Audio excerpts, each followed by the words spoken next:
सास की सोच। गौतम, जा अपनी जोरू को बोल, अभी थोड़ी देर में तैयार होकर नीचे आ जाना। वैसे भी सारे मेहमान आ चुके हैं। जी माँ। अरे गौतम की माँ, कब मिला रही हो अपनी बहू से? मैंने तो उसकी सुंदरता के बड़े चर्चे सुने हैं। आज हम भी तो देखे कितनी सुंदर है। वैसे मेरी बहू से तो कम ही होगी। काकी, भाभी इतनी सुंदर है ना कि हमको डर है कहीं किसी की बुरी नजर ना लग जाए। देखते हैं कितनी सुंदर है। अरे आप चुप कर और देख अपनी भाभी को, तैयार हुई या नहीं। अरे लो, भाभी आ गई। अरे कितनी सुंदर है, इसके चेहरे पे तो चांद सी चमक है। सुन रिमझिम, क्या नाम है तेरी भाभी का?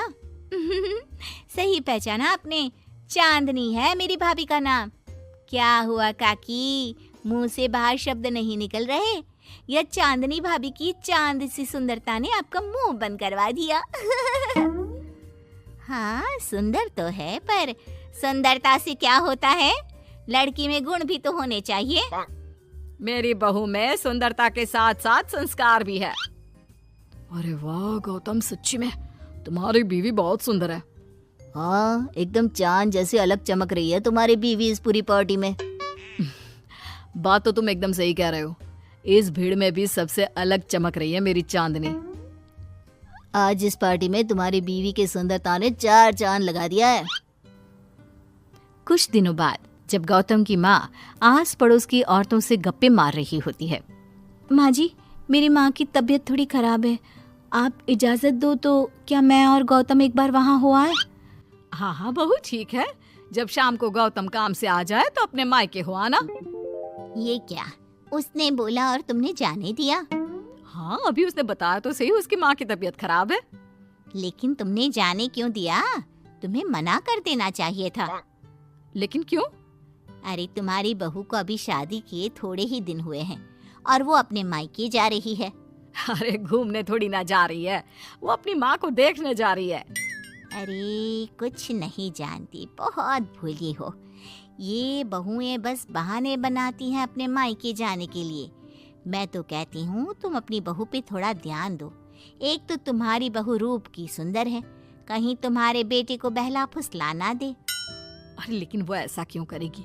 और वैसे भी वो ऐसी नहीं है, वो मेरा बहुत ध्यान रखती है। तुम ना आजकल के बच्चों को नहीं जानती।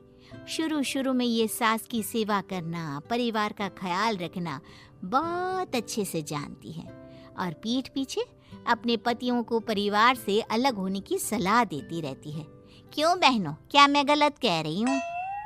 हाँ वैसे बात तो सही है आपकी।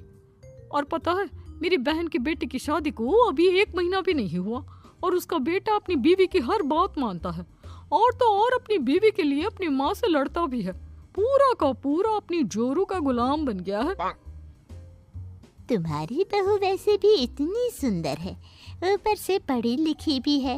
और आजकल की पढ़ी लिखी लड़कियां अपने पति को चिकनी चुपड़ी बातों में फंसाकर अपना काम निकलवाना जानती है। हाँ अरे हाँ, पर मेरी बहू चांदनी समझदार है।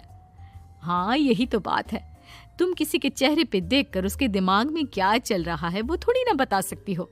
और हाँ, अपनी बहू के चांद से सुंदर चेहरे को देखकर धोखा मत खा जाना। अरे जरूरी थोड़ी ना है जो इंसान चेहरे से सुंदर हो वो मन से भी सुंदर हो, क्योंकि चांद पे भी तो दाग होते हैं। थोड़ी देर बाद सभी अपने अपने घर चले जाते हैं। शाम को चांदनी और गौतम घर आते हैं। और बहू, माँ को देखाई? जी माँ जी, अब थोड़ा ठीक है। बहू, अब तुम्हारा घूमना फिरना हो गया हो तो घर के कामों में मेरा हाथ बटाओ। जी माँ जी। मेरा ये घुटनों का दर्द कभी भी शुरू हो जाता है। बहू, लगता है आज सारा काम तुझी को करना होगा। कोई बात नहीं माँ जी, काम ही तो है, काम तो होता रहेगा। आप पहले अपना ख्याल रखिए। ठीक है, अब तू इतना बोल ही रही है तो मैं अपने कमरे में आराम करने जा रही हूँ। अगले दिन सुबह जब गौतम ऑफिस के लिए निकल रहा होता है।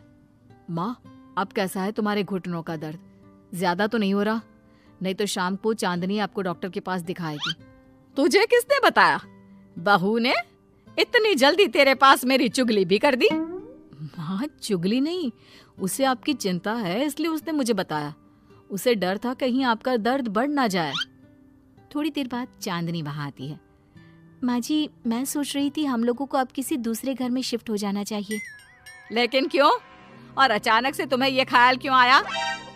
वो माँ जी, मेरी एक सहेली अपना घर बेच रही है और उसका घर गौतम के ऑफिस के पास पड़ता है। और देखिए ना, गौतम को यहाँ से ऑफिस कितना दूर पड़ता है और आपके लिए भी बाजार दूर पड़ता है। अगर हम वो घर खरीद लेते हैं तो हमारा कितना फायदा है। गौतम को ऑफिस के लिए दूर नहीं जाना पड़ेगा और आपको जब शॉपिंग जाने का मन करे आप जा सकती हो। ऊपर से वो मेरी दोस्त है तो वो हमें घर थोड़े कम दाम में भी बेचेगी। हाँ, बात तो तुम सही कह रही हो। कोई जरूरत नहीं है घर बदलने की। और तू क्या अपनी बीवी के हाँ में हाँ मिला रहा है? लेकिन माँ, मैंने एक बार बोल दिया ना, तो बस अब इसके बारे में कोई बात नहीं होगी। और ये कहते हुए वो अपने कमरे में चली जाती है। चांदनी भी उनके पीछे पीछे चली जाती है। क्या हुआ माँ जी?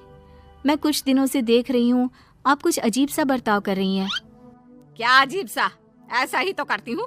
अगर तू मुझसे घर के बारे में बात करने आई है तो पहले ही कह देती हूँ, बिल्कुल नहीं। नहीं माँ जी, घर के बारे में बात करने नहीं आई। माँ जी, मुझसे कोई गलती हो गई है क्या? अगर कोई गलती की है तो डांट दीजिए, बात कीजिए। पर माँ जी, ऐसा व्यवहार मत कीजिए। मैं बिल्कुल बुरा नहीं मानूंगी। और अगर आप अभी बताना नहीं चाहती तो आपका जब मन करे बता देना। मैं बस इतना ही कहने आई थी। कहीं मैं आस पड़ोस की औरतों की बातों में आके अपनी बहू के साथ गलत तो नहीं कर रही? और वैसे भी वो सही तो बोल रही थी। उसने मेरे और गौतम के बारे में ही तो सोचा। वो हमारे बारे में इतना सोच रही है और मैं दूसरों की बातों में आकर उस पर शक कर रही हूँ। कुछ दिनों बाद काकी गौतम के घर गौतम की माँ से मिलने आती है। और गौतम की माँ, कैसी हो?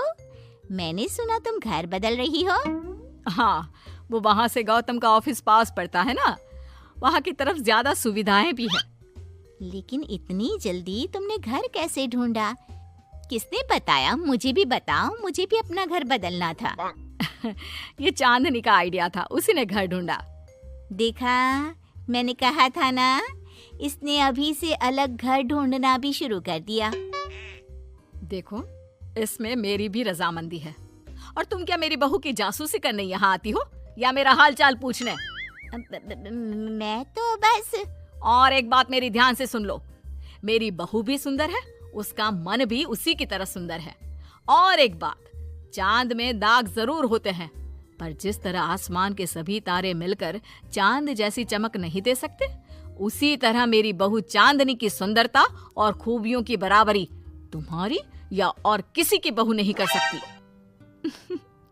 कहने की जरूरत नहीं। काकी कोई भी जवाब दिए बिना चुपचाप वहां से उठकर चली जाती है।